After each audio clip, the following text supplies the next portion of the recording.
Juan Manuel Poyato Galán nace en Sevilla en 1970. Es padre de 2 hijos, Marina Sofía y Juan Ignacio. Se doctoró en Medicina y Cirugía por la Universidad de Sevilla, especializándose en urología, andrología y medicina sexual. Ha desarrollado su labor en diferentes lugares, incluso fuera de nuestro país. Actualmente, entre otros centros, trabaja como médico especialista en urología en el Chare de Utrera. Es un investigador incansable, deseoso por conocer más el mundo que le rodea. Le apasiona la lectura y la escritura, así como aprender idiomas que le permitan acercarse mejor a otras culturas. Por sus venas corre sangre utrerana. De esto, su padre sabe algo. Bienvenido, Juanma. Encantado de tenerte aquí con nosotros en el primer programa de La Mirada del Psicólogo. La verdad es que para mí es todo un placer que seas tú el que inaugures este programa. Somos amigos hace muchísimo tiempo, pero bueno, aparte de ser amigos, te traemos aquí porque eres un personaje muy conocido en Utrera. Eres un médico que eres muy querido aquí. Y bueno, hablando de medicina, oye, eres urólogo. ¿Por qué urología, Juanma? La gente se pregunta muchas veces por qué los médicos eligen una especialidad y no eligen otra. Normalmente la gente escoge la especialidad en función de lo que le gusta, lo que le llama la atención, lo que ha ido viendo o conociendo durante la etapa de estudiante. Hay gente que se apasiona por el funcionamiento del corazón, en las dos vertientes, como órgano que bombea la sangre y como generador de sentimientos, ¿no? Y hay otra gente pues que está más enfocado hacia la cirugía o el tratamiento directo con las personas, la asistencia domiciliaria, los cuidados paliativos, que son áreas muy bonitas, y en realidad la medicina en general es muy bonita.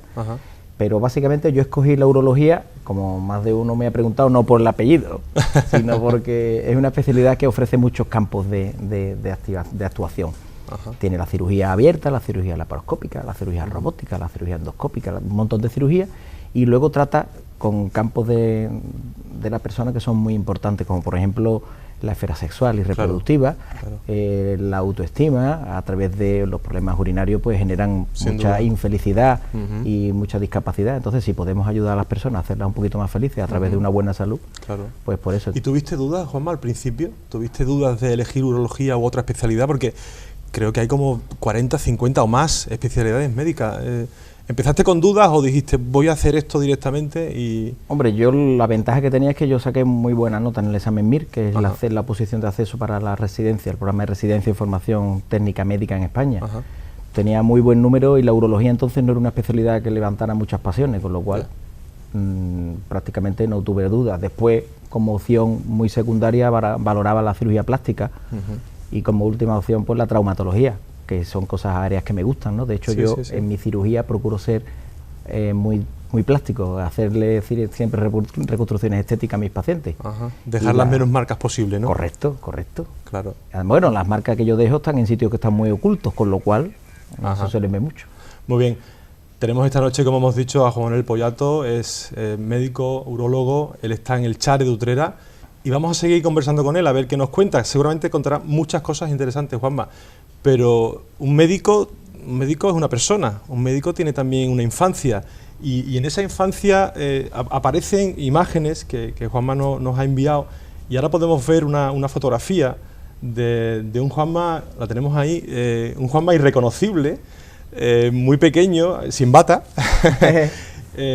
Cuando tú ves esa foto, Juanma, ¿qué ves ahí exactamente? ¿Eres capaz de reconocerte? ¿Sabes aquello de que la gente hasta cierta edad no tiene memoria, no tiene conciencia de recuerdo? ¿Tú ves esa imagen y te retrotraes a esa...? Yo me retrotraigo a que, bueno, es un niño precioso, un niño muy guapo. A lo mejor eres tú, ¿no? Se parece a mis hijos cuando nacieron, entonces ahí sí que me reconozco. Y he escogido esta foto porque llevo colgada una medallita de la Virgen de Consolación.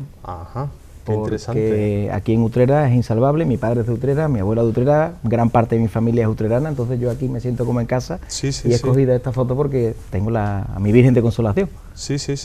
Una foto que ahora podemos ver otra cuando nos la pinche José, una foto justamente de tu familia, tu padre es de Utrera como tú dices. Correcto. Y ahí apareces ahora con tu familia, la podemos ver, una familia, sois 4 miembros, ¿no? Sois tu padre, tu madre, tu hermana, si no recuerdo mal, y tú.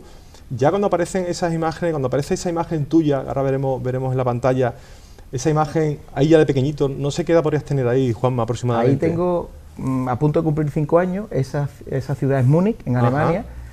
Yo vengo de una familia humilde, mi padre pues ha progresado mucho científicamente. Y es catedrático, ¿verdad? Es catedrático de química inorgánica, y como parte de su formación pues hizo unos estudios de doctorado en Múnich y toda la familia lo acompañamos. Entonces parte de mi infancia se transcurrió en esta ciudad. Es curioso porque es una ciudad, es una cultura, la alemana, es un idioma que después te ha sido familiar. Sí. Porque aparte del inglés y otras lenguas, supongo, el alemán es un idioma que tú manejas muy bien, ¿no? Aprendí a hablar alemán antes que inglés, antes y lo que sigo inglés manteniendo. Qué curioso, ¿no? Porque es un idioma que no es muy manejado, habitual en nuestro ¿no? ámbito, correcto. Ajá, es curioso. Bueno, ¿nos puedes poner también, José, otra imagen? Vamos progresando en la edad de Juanma. La edad de piedra. Esta imagen, Juan Manuel, ya sí que tiene esa impronta tuya. Ya se nota ahí el Juan Manuel ahora de los 46, ¿no? Hombre. Decimos la edad. Sí, por supuesto, en fin. por supuesto. Y ese niño que tenía ahí, pues imagino que 8 o 9 añitos, ¿no? Imagino yo. ¿Ahí ya aparece inquietudes relacionadas con la medicina, Juanma, o eso es más adelante, no, ya en la son adolescencia? Inquietudes más bien militares, porque cuando fui a coger el traje de comunión, este es el que me pareció más militar, y digo, porra, pero si lleva una medalla como la de los alemanes ahí en el bolsillo, en la chaqueta, la cruz de hierro. No, básicamente esta imagen la he escogido porque, bueno, quien no ha ido a casa de su abuela, en casa de las abuelas están colgadas las fotos de comunión, y cuando tú empiezas a salir con una chavala o con un chavalito, lo primero que ves cuando vas a casa de su abuelo o de sus padres, buscas las fotos de comunión e intentas evocar esa traslación de la infancia a la edad en la que tú has conocido a esa persona, intentando buscar rasgos en ese niño. Y bueno, en esa imagen pues se ve que yo soy una persona encantadora y que te doy muy bien a la cámara. Claro, y además se mantiene, ¿no? Ahora mismo. Oye, decías que ahí no pensabas tanto en la medicina. ¿Cuándo empiezas a pensar en la medicina? Yo siempre he querido ser médico. Efectivamente, yo desde pequeño he tenido muchas inquietudes por hacer el bien a los demás. Me explico, he estado de voluntario muchos años en infinidad de fregados de organizaciones, fundamentalmente en Cruz Roja Española, pero yo siempre he querido ser el que en una situación de emergencia pueda aportar el matiz de tranquilidad, de serenidad y las soluciones. Entonces por eso siempre he estudiado más otros campos de la medicina que no son mi especialidad actual. Yo también tengo estudios y experiencia, tanto profesional como académica y laboral, en campos como la medicina de emergencia, de catástrofe, ayuda humanitaria, cooperación internacional. Pero yo siempre he sido de los que aplican la máxima de piensa globalmente, actúa localmente.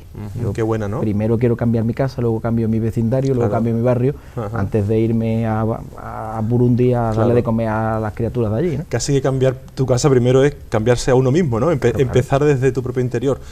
Oye, Juanma, me hablas de esto y como si el médico tuviera que estar siempre actualizando los conocimientos.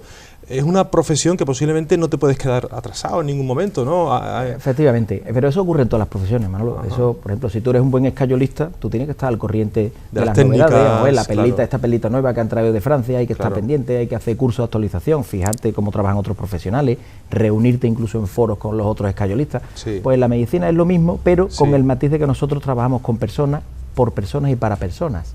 Entonces, si cabe, hay que afinar un poquito más, porque estamos hablando de términos de responsabilidad y de términos de satisfacción y de calidad. Tenemos que prestar los mejores cuidados para las personas para que obtengan un beneficio en salud, que a fin de cuentas es lo que pretendemos. Es posiblemente una de las características más importantes de cualquier profesional. Yo entiendo que especialmente los profesionales de la salud, ¿no? Por aquello de la responsabilidad que tenemos para con los pacientes, ¿no? Hay de todo, Manolo, hay de todo, porque hay compañeros que no se implican, que no tienen el toque necesario para tratar esa empatía, con calidez, ¿no? Que siempre... Correcto, el poder echar el brazo por encima del hombro. El médico fundamentalmente está para diagnosticar y para tratar, básicamente para curar. Cuando no puede curar, tiene que aliviar. Cuando no puede aliviar, tiene que consolar. Y cuando ya no puede siquiera consolar, tiene que acompañar. Y esas personas que tienen... Gregorio Marañón. También acompañaba. Esas personas que tienen la habilidad de hacerte sentir el brazo por encima del hombro cuando están hablando contigo en la primera consulta, pues esos son gente que está tocado de un halo especial para la medicina y para todas las carreras afines o carreras hermanas, como son la psicología, o puede ser, por ejemplo, también la fisioterapia, la podología, la odontología, la antropología. Son estudios, digamos, áreas de conocimiento que entroncan, fundamentalmente la enfermería es capital en esto. Se solapan los campos de actuación y los profesionales tenemos que estar actualizados y tenemos que tener la mente abierta para trabajar Claro, de forma y coordinada. esa cercanía que tú dices, Juan Manuel, es fundamental, ¿no? De hecho, lo sabes de sobra, la adherencia al tratamiento está muy relacionado con la confianza. Exactamente, con la cercanía que recibe el paciente, sobre todo de los médicos, que son los que hacéis prescripciones, ¿no? Y ahí es fundamental que la persona, que el paciente sienta muy cerca, sienta implicado, sienta de verdad que el médico le está interesando, ¿no? Tú sabes que es muy importante que el paciente sienta que es único en ese momento de la actuación. Cuando una persona viene a la consulta, ya sea del psicólogo, de la enfermera o del médico, viene con una angustia vital a veces. Claro. Viene con un problema y, como dicen muchas criaturas, yo necesito una solución, porque esto no me deja vivir, ni puedo dormir, ni puedo relacionarme, ni soy persona. Entonces, tenemos que buscar las vueltas y los vericuetos necesarios para de la mano acompañarlos, pero todo parte de una buena actitud, y la actitud se demuestra no solamente con el lenguaje, sino con los movimientos, con la gesticulación y con las formas. Sin duda. Hablabas antes de tus hijos, Marina Sofía y Juan Ignacio, dos nombres... Juanito, a él no le gusta... Juanito, ¿no? Que son nombres de novela, macho, o sea, son nombres compuestos muy interesantes. Marina... Ahí los tenemos, Juanma. Marina es porque nos gustaba ese nombre, y Sofía porque nació el día de Santa Sofía. Ajá. Y Juan Ignacio... El padre de unos hijos, el padre que es médico, ¿es más sensible con los hijos? Es decir, ¿está más pendiente o quizás está más relajado por aquello de que controlo más lo que son las patologías y estoy, digamos, más puesto en ese tipo de cuestiones? El padre médico de unos hijos que tienen un padre médico se preocupa por muchas cosas, pero desgraciadamente está poco tiempo con sus hijos. Porque ese es el problema. Mis hijos además tienen dos padres médicos, su padre y su madre somos médicos. Entonces, pues desgraciadamente estamos muy poquito tiempo, porque siempre parece poco tiempo el tiempo que pase con tus hijos, ¿no? Claro. Pero, hombre, desde el punto de vista profesional es como cuando tu padre es electricista. Si tú tienes un problema en tu casa de un enchufe, ¿a quién vas a llamar? El mejor electricista del mundo es tu padre. Pues esto es lo mismo, ¿no? La tranquilidad de que en casa las emergencias o las urgencias médicas se gestionan de otra manera. Está claro. Mis hijos conservan la calma y saben, en el colegio, saben dirigir a los compañeros. Ya ha habido 3 o 4 emergencias en el colegio de estas normales, que se cae alguien o alguien sangra, y allí están los hermanos Pollato, como los llaman en el colegio. Mi hija no reniega totalmente de la medicina, en cambio al chico le gusta un poquito más, pero ella está más con el tema de ella quiere ser profesora, quiere ser... de la educación y tal. Bueno, también es una forma de transmitir bienestar a las personas, ¿no? Sin duda, la educación y la sanidad son los pilares de la sociedad, después todo lo demás es secundario. Lo malo, Juanma, diga lo que digan todas las otras profesiones. Que no siempre son los pilares de los políticos, por desgracia, ¿no? A la hora de... La sociedad y los políticos son cosas diferentes. Casi que divergen, ¿no? aunque deberían estar incluidas una a la otra, ¿no? No tiene nada que ver. Es importante. Ahora hay otra foto que me parece interesante. Saltamos un poco y volvemos quizás al tema de la profesión, ¿no? Tenemos una foto que apareces ahí con un equipo de Cruz Roja. Tú decías antes... Ahí estoy más delgadito, ¿eh? Ahí estás más delgadito y estás más joven, ¿Qué edad podrías tener ahí, Juanma, más o menos? Pues ahí podría tener perfectamente 22, 23 años. 23, todavía estudiando la carrera de medicina. Bueno, yo terminé antes del tiempo la carrera, porque era muy porque querías rápidamente ejercer, ¿no? ¿Eso debería hacerlo todo médico, Juanma? El implicarse con ONG, el sentir la medicina de la calle, más cercano, de momentos de urgencia. Legalmente es así. Legalmente es así. Por eso existe, en cualquier persona existe el delito de omisión de socorro. Efectivamente. Por no asistir a una persona necesitada, pero si eres médico o eres sanitario, eso está obligado. Es mucho peor, es mucho más grave, ¿no? Porque tú tienes la capacidad y técnicamente la habilidad para resolver esa situación. Claro. Pero sí que es cierto que en nuestras facultades de medicina y en nuestras escuelas de profesiones afines, en las facultades de enfermería, de odontología, de fisioterapia, podología, psicología, habría que introducir algún tipo de matiz en el diseño curricular, por ejemplo, pues de cómo hacer felices a nuestros pacientes o cómo aprender a tratar los sentimientos, cómo aliviar el sufrimiento, porque el sufrimiento es una cosa que es difícil de aliviar muchas veces. En los cuidados paliativos, ahora una cosa que está muy en boga, no tiene un reflejo a nivel curricular en las escuelas de medicina. No está recogido realmente, ¿no? Como existe, formación. No existe esa especialidad qué como déficit, tal. ¿no, Juanma? Ni en los hospitales existen esos servicios de cuidados paliativos, existen unidades, que esos son temas, como tú decías antes, políticos, pero que ni están dotados ni nada. Hay gente que trabaja muy bien en el Hospital de Valme, en Macarena y en Virgen del Rocío, en nuestra área, pero los cuidados paliativos domiciliarios se necesitan, por ejemplo, aquí en Utrera, para personas que están en una situación de terminalidad, o nuestros ancianitos, o nuestros enfermos crónicos. Tenemos que cuidarlo porque son la parte más vulnerable y tenemos que desplazar nuestros esfuerzos en ese sentido. ¿Y tú crees que es un campo quizás que no interesa demasiado a los poderes públicos? por aquello de, bueno, hablamos de una edad ya avanzada. Eso de paliativos suena a dinero, Juanma, suena a gasto, exactamente, suena a gasto, y quizás los políticos tengan también con el tema presupuestario que estar ahí haciendo elecciones, ¿no?, de las partidas, hacia dónde la invierten y demás. ¿Es un problema realmente añadido ese del tema económico, o tú crees que no hay voluntad política porque no hay sensibilidad? La sanidad en general es un negocio deficitario, siempre va a perder dinero. Está clarísimo. Siempre. Pero claro, cuando estamos hablando de campos muy incipientes o muy en sus inicios, como son los cuidados paliativos o los cuidados a los pacientes oncológicos terminales, son pacientes muy complejos que siempre han estado abandonados. Y una cosa tan sencilla como ayudar a morir en nuestra sociedad está totalmente descuidado. Y es una de las cosas, uno de los campos en los que más esfuerzo y más desarrollo tenemos que promover.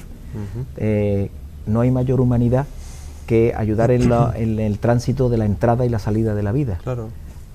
Cuando se habla de ayudar a un recién nacido, todo el mundo se vuelca, pero ayudar a un ancianito, ¿por qué? Es curioso. Hay que tratarlo en el mismo esquema, en el mismo nivel. Estás contando algo muy interesante, Juanma, porque siempre hace una gran inversión, no solamente las instituciones, ¿no?, sino también lo que son los profesionales, en dar la bienvenida a un nuevo ser, pero la despedida parece que es ha dejado un poco a su suerte, ¿no? También estamos en una sociedad que ha cambiado. O que está en cambio, ¿no?, quizás, ¿no? Ha cambiado mucho, en concreto en este matiz.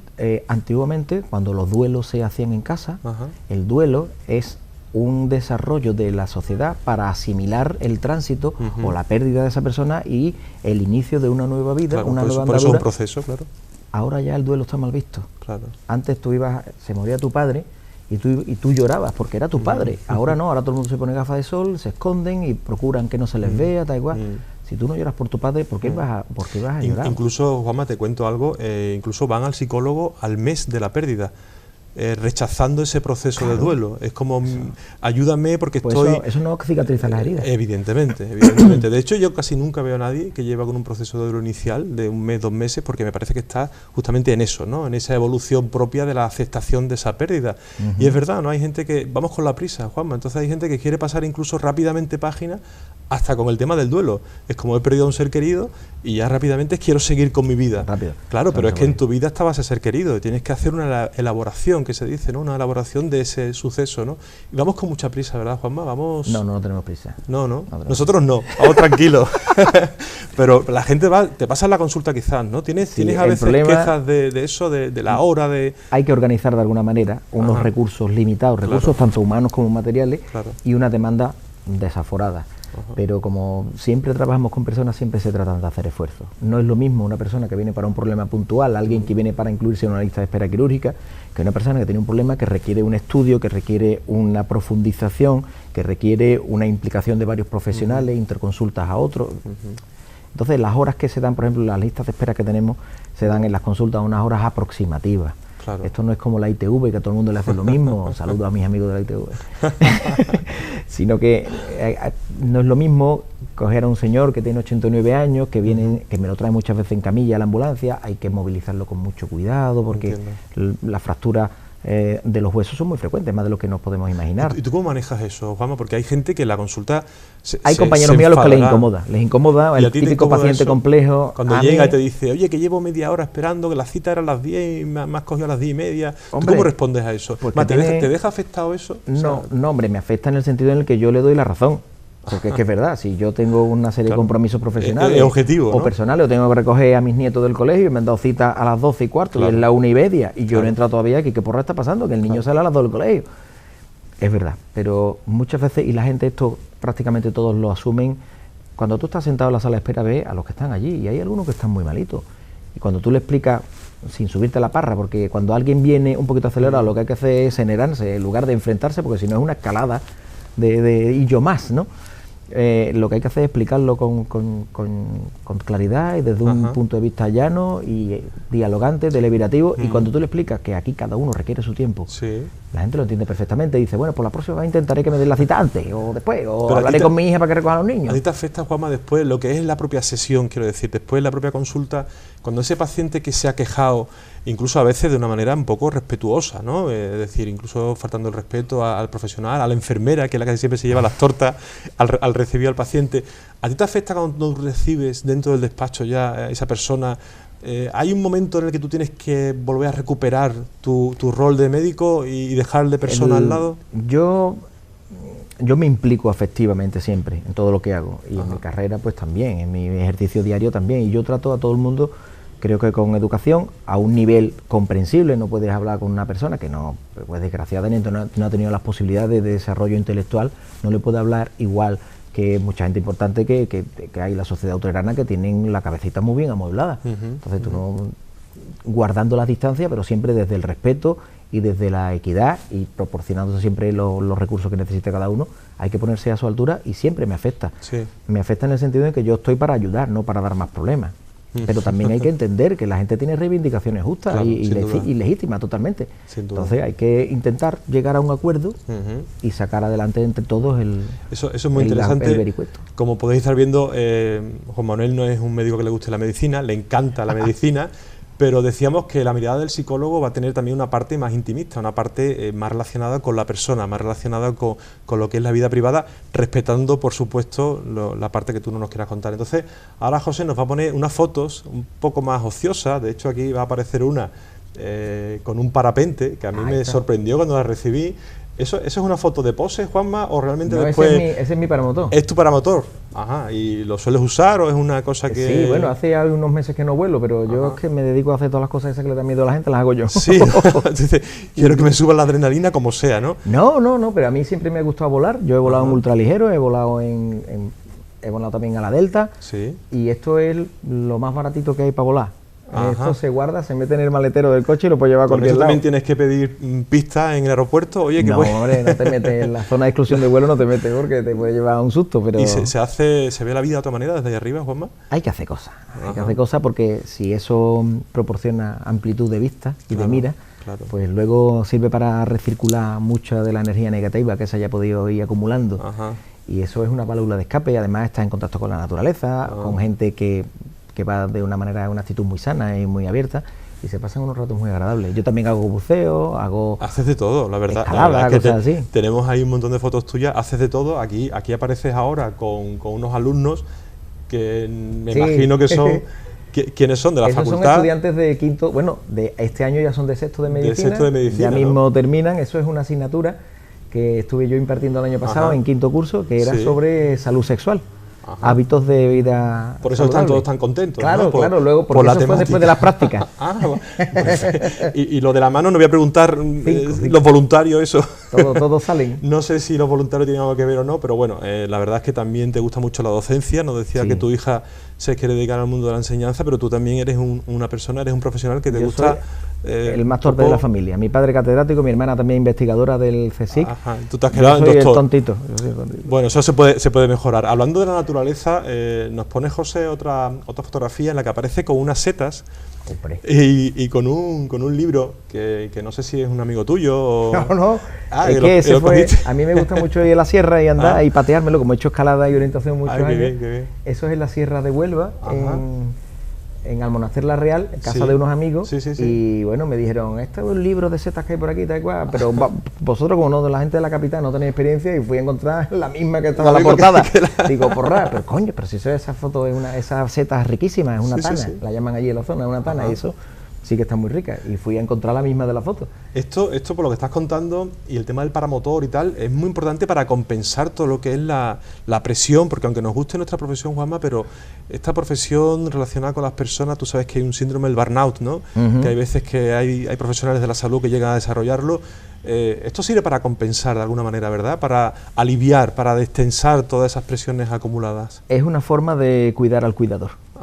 El autocuidado que siempre decimos, ¿verdad? Exactamente, pero es una manera de divertirse. Yo siempre he tenido aspiraciones hacia la naturaleza, me ha gustado mucho. Yo voy andando por el campo y me paro con cualquier paisano que me encuentre por allí y me pongo a hablar. Me pasó una vez en Canarias, fui a un congreso y estaba andando la gente se quedó después de las sesiones clínicas en la isla de La Gomera. Se quedó en las sesiones clínicas, yo me fui a andar por el campo y me encontré con un señor de allí, un gomero, de los que hablan con el silbo. Y que se entienden entre ellos. Paso por allí, buenas tardes, me dice, ¿usted es de la península? Digo, sí. ¿De dónde es usted? Digo, de una ciudad que empieza por ese. Dice el tío, Salamanca. Digo, no, hombre, no, usted no me escucha a mí hablar. Zaragoza. No, y dijo todas las ciudades de España menos Sevilla. Así que me gusta mucho hablar con todo el mundo y fundamentalmente con la gente del campo, a mí, que me encanta, mi familia. Hemos sido siempre de tripaterrones, pues... Son muy naturales, ¿verdad? Lo mejor es un cabrero. Esa gente que está allí solo tanto tiempo, Sí.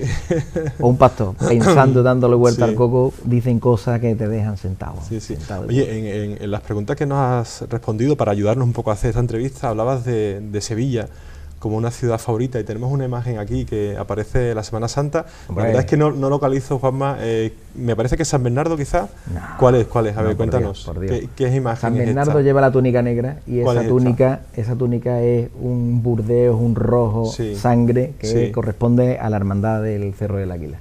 Esa es mi hermandad. Vaya, es tu barrio de Ese es origen, mi barrio, digamos, ¿no? Esa es mi casa y Pues esa es mi fíjate hermandad. que me pilla cerca también a mí y no la he reconocido. Será Para porque matarte, no... para matarte.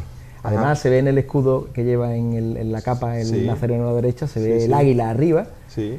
El Santísimo Cristo del Desamparo de Abandono es mi Cristo. Yo Ajá. voy siempre, yo soy el nazareno ese, cuando se para le pega el paso con la manigueta, le pega aquí, yo me distraigo mucho. Ajá. Y hace unos años que no salgo con mi hermandad, pero siempre la acompaño. Entonces es un motivo de especial sensibilidad para mí. Oye, uniendo esto con el tema de la medicina, leí el otro día que no sé en qué hospital, no te lo puedo ubicar, había un médico que por lo visto le ha pedido o casi le ha exigido a sus pacientes, un médico cirujano, que quiten todo tipo de estampitas o de imágenes de santos de su habitación, del hospital. ¿Tú cómo llevas ese tema? Yo aquí en mi Porque consulta tú eres tengo un las científico, imágenes de eres un científico. del nuestro. ¿Y eso con la religión cómo se compagina? La medicina es una ciencia de la vida y la vida tiene muchos matices y es Ajá. muy variopinta. Y se incluye la fe en ella, claro. La fe y las tradiciones y la cultura. Y en nuestra Efectivamente. cultura, aquí en Andalucía, el mejor sitio del mundo para vivir, en Andalucía, en España, en nuestro ámbito, pues los santos están muy presentes y las estampitas, de la misma manera que están presentes otras confesiones, como pueden ser los evangélicos, que son unas personas encantadoras, o pueden ser los testigos de Jehová, con los que yo me llevo estupendamente, o pueden ser los musulmanes, con los que hay que convivir perfectamente, igual que con los hebreos, porque son fe que hay que respetar y son exactamente iguales, al mismo nivel. Hombre, lo extraño sería que yo tengo que ir a dar una conferencia en noviembre a Teherán, lo extraño es que yo me encontrara en un hospital de Teherán una foto de la Virgen de la Macarena, por ejemplo. Aprovechando eso que me estás contando, si José nos mete otra foto, sabes qué foto vamos a meter, ¿no? Hombre, esa foto... Esta foto tiene su historia. A ver, cuéntala, porque esto sí que Me es interesante. invitaron a dar una charla en Jordania hace 2 años y ¿El me pañuelo es presenté- tuyo, lo mantienes? El pañuelo es mío, claro. Ajá. Y me presenté en el salón de conferencia con esto. Claro, la gente me vio con la barba y con esto y no sabían que yo era el español. Y cuando empecé a hablar en inglés me dijeron, no, habla usted en árabe. Y digo, no, nada más que se decir, muy caro, muy caro. Bonito, ¿no? Bonito pero muy caro, más barato, pues déjamelo más barato. La verdad es que ahí... Esto es también un poco el pasaba matiz. desapercibido casi, A mí ¿no? me gusta utilizar como herramienta curativa la risa y, Claro, la claro. complicidad, la ironía. Está claro. Y bueno, si vas allí, yo iba a hablar sobre infertilidad en el varón. Fíjate tú, infertilidad en el varón en un país musulmán, un poquito dentro de lo que es el Oriente Medio, Jordania son los más tradicionales. Y yo me presento allí para hablar de cómo mejorar la función reproductiva en el varón, allí que se supone que eso es casi tabú. Y me presento vestido de ellos, ¿no? Con el mismo pañuelo. Ahí, intento pasar desapercibido con ellos. No, pero los al primeros final, cuando 4 o te pones a 5 hablar- segundos hay que aguantar, ¿eh? Sí, ¿no? Porque yo estaba allí serio, con mi compostura, allí quieto, y esperando que la gente reaccionara. Pero menos mal que fuiste vestido así y no como la otra foto que nos va a poner José ahora mismo. Esta foto, con esta imagen, Juanma... Hombre, esto es rompedora, vamos. eso es una película, macho. O sea, Esto eso- es otra de mis facetas, otra Sí, de mis ¿no? aficiones raras que También, yo tengo. ¿no? A mí Que- me que- gusta mucho la historia. ¿Cuánto dura tu día? No 24 horas, ¿no? Es imposible, porque... Tengo que meterlo todo como sea. ¿no? Sí, ¿no? Como sea, como Se sea. van a enfadar los sindicatos contigo, Juanma. Porque Pero si es no que gano dinero por eso, los exprime- sindicatos no, nada más que se enfadan cuando alguien gana dinero. Yo no gano nada. Me refiero porque exprimes todo el día de una manera tremenda, ¿no? ¿Ahí qué estabas haciendo? ¿Ahí vestido? Esa pose tan... Eso, yo tengo un grupo de amigos que estamos todos locos y Ajá. que un año nos dio por ir a Te Normandía. daré mi tarjeta después. Sí, pero bueno, vale.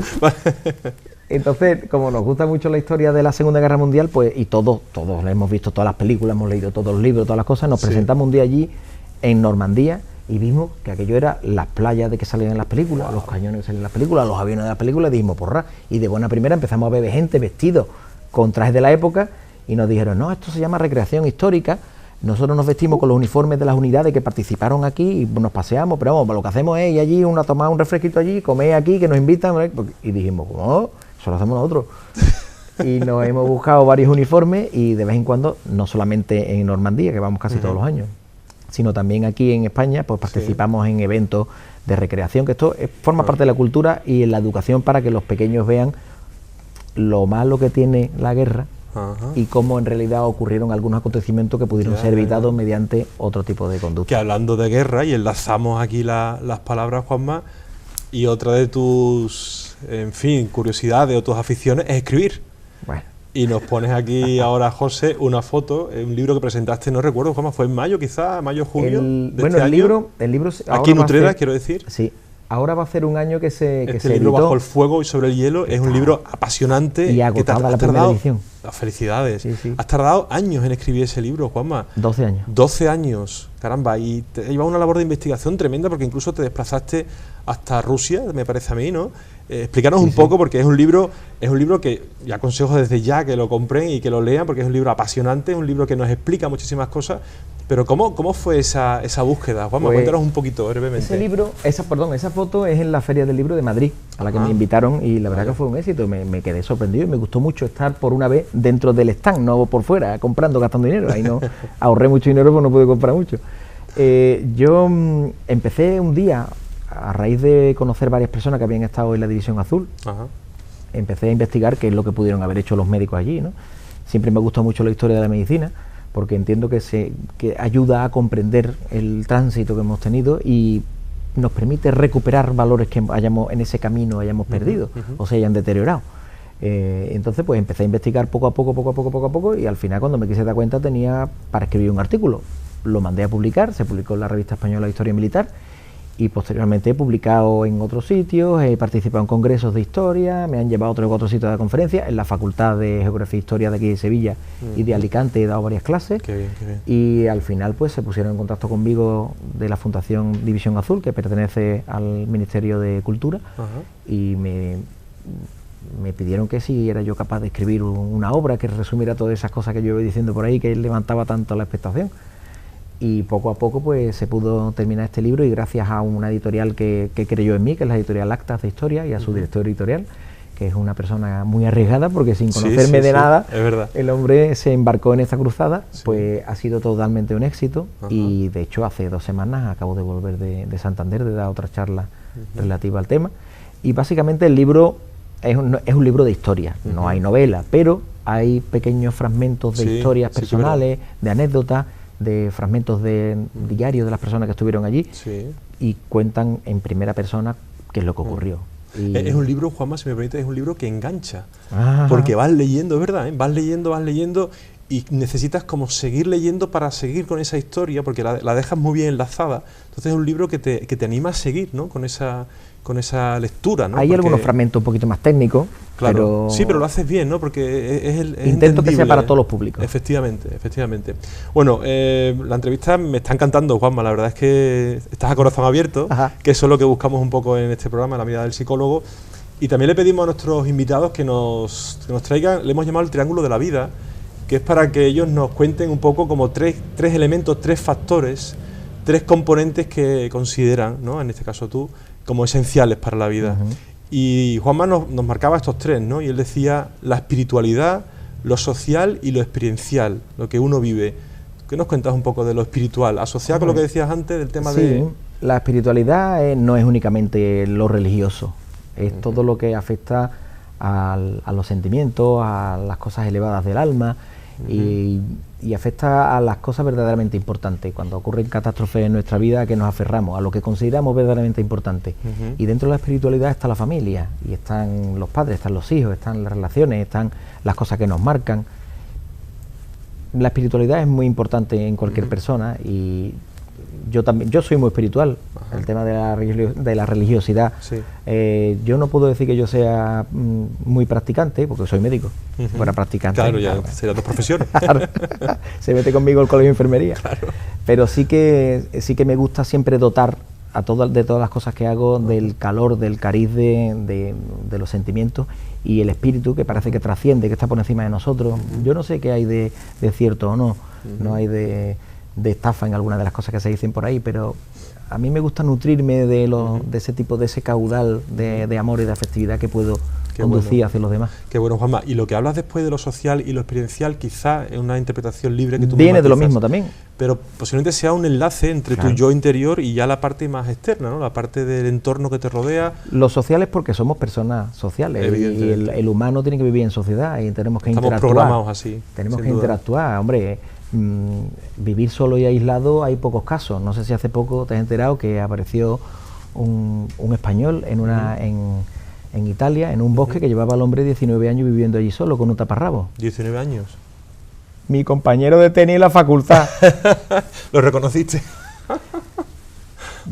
Estaba un compañero, estudiante de medicina, un amigo, mi amigo Carlos, una persona excelente, curioso, singular. Sí. Cuando terminó medicina, él empezó a hacer psiquiatría, claro. Psiquiatría, era una persona que así acabado, claro. Estudió medicina y psicología a la vez. También, ¿no? Sí. Pues eso es lo peor. Y una vez yo me lo encontré pues en un aeropuerto, de esto que tú vas para un lado, el otro va al otro, y me dijo, no, estoy ahí. Pero no me acaba de convencer la psiquiatría, creo que hay cosas más importantes en la vida. Perdí el contacto con Carlos y hace menos de un año me entero que aparece un español que estaba dado por muerto después de 19 años. Pues hay personas que son capaces de hacerlo. Este era una persona excelente, pero bueno, decidió tirar por ahí. Yo, en cambio, pienso más en interactuar, en aportar y recibir, en remover mis cimientos a la luz de otras visiones, comparar versiones, recibir determinado tipo de inputs, como se decía antiguamente. ¿Te acuerdas que el Chamizo decía inputs? Te acuerdas. Sí, me acuerdo perfectamente, sí. Y hay que saber tener la maleabilidad y la flexibilidad para poder cambiar. Por eso lo experiencial, ¿no? Claro. Por eso conforme más años van pasando, sin duda, vas incorporando ese tipo de facetas a tu vida. Y yo llegó un momento en que me pude desprender del estúpido orgullo y determinado tipo de preceptos que tenía yo hace muchos años, y fue más o menos por la época en la que descubrí el secreto para triunfar con las mujeres. Anda. Con lo cual, ¿lo vas a contar, pegué dos pelotazos. Sí, bueno, no pasa nada. ¿Cuál es el secreto? Es muy fácil. Porque esto es primicia, fácil. Eso aquí... Tremendamente fácil. Tomen buena nota. A ver. Tomen buena nota. Esto es lo más interesante de la entrevista, Juanma, directamente. El secreto para triunfar con las mujeres es no mentirle nunca. No mentirles nunca. Nunca. Ni mentiras piadosas. No, ni medias verdades ni mentiras piadosas. Las mujeres lo perdonan todo, menos los fallos, los errores, los olvidos, pero las mentiras nunca las perdonan. Vaya. Así que el secreto para triunfar con las mujeres es no mentirles nunca. No mentirles nunca. Bueno, ya se han quedado. Otro consejo más que nos da Juanma. Highlights.